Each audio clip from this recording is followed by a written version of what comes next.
Ano bang klaseng pag-ibig yung hinahanap ninyo?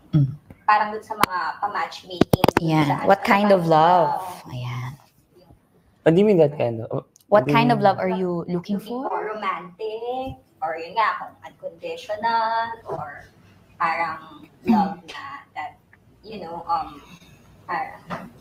accepts anything. Yeah.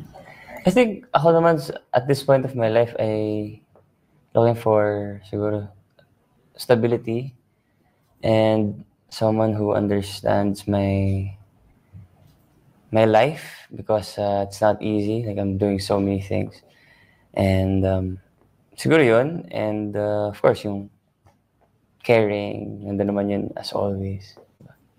Tama ba yung nasagot ko ba yung Tama. Yes, tama. Ikaw ba? Ako, I'm not looking anymore.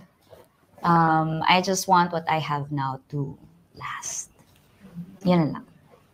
Ayan, grabe yung mga ano nila dito. Sagutan parang mga Yes. one-liner. Ang daming quotable quotes. Yes. Pero ano yung nahanap mo sa ano? Nahanap ko, kunwari, in general. Okay. Kunwari, hindi ko pa nahanap.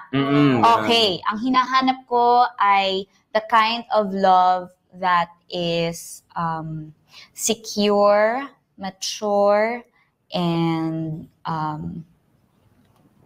light. Ayoko nang masyadong mabigat. Gusto ko, more than distraction, it will serve as an inspiration for me to work better, improve myself.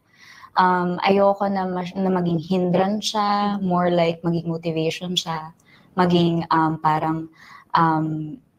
maging ang tawag dun, sounding board ko siya, ganyan. Alam mo yun, I want him to be my person. Ganon, not so much a distraction or like, yun. Dagdag pabigat. Yan, ganon. Gusto ko mas magaan lang. Secure, mature.